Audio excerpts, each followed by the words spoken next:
केवळ भाजी आणि फळ विक्रीचीच गावदेवी मंडईत परवानगी द्यावी, भाजपचे ज्येष्ठ नगरसेवक संजय वाघोले यांची मागणी। गावदेवी मंडईत केवळ भाजी आणि फळ विक्रीचीच परवानगी द्यावी अशी मागणी भाजपचे ज्येष्ठ नगरसेवक संजय वाघोले यांनी आज लक्षवेधी सूचनेद्वारे केली आहे। तसंच ठाणे अग्निशमन दलातील रिक्त पदं भरण्यासाठी तात्काळ प्रक्रिया सुरू करावी अशी आग्रही मागणी नगरसेवक संजय वाघोले यांनी केली आहे। गावदेवी मंडी आणि परिसरातील अतिक्रमणांकडे सातत्यानं दुर्लक्ष केल्यामुळे अतिक्रमणांमध्ये वाढ होत गेली। मंडईच्या प्रवेशद्वाराबाहेर ठाण मांडणाऱ्या फेरीवाल्यांवर मेहरनजर करण्यात आली आहे। मंडईच्या भोवती टपऱ्यांना परवानगी दिली गेली, त्यामुळे मंडईमध्ये आगीचा धोका निर्माण झाला होता।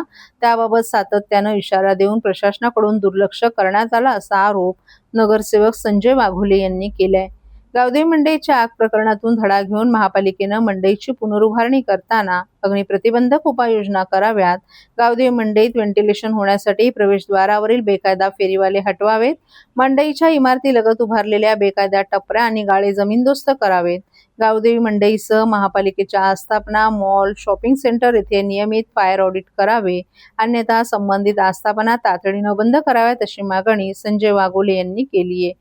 नगरसेवक संजय वाघोले यांनी गावदेवी मंडईचा इतिहास लक्षवेधी सूचनेत मांडला।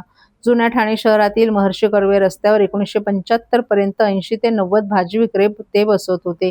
ठाण्याच्या नगराध्यक्षपदी स्वर्गीय सतीश प्रधान यांच्या कारकिर्दीत धर्मवीर आनंद दिघे, माजी आमदार मोदा जोशी यांनी पुढाकार घेऊन 1978 ते 1980च्या काळात आरक्षित उद्यानात मंडईसाठी जागा दिली। काही वर्षांनंतर 1999च्या सुमारास महापालिकेनं मंडईचा पुनर्विकास केल्यानंतर तेथे 154 ओटले उभारण्याचा निर्णय घेतला।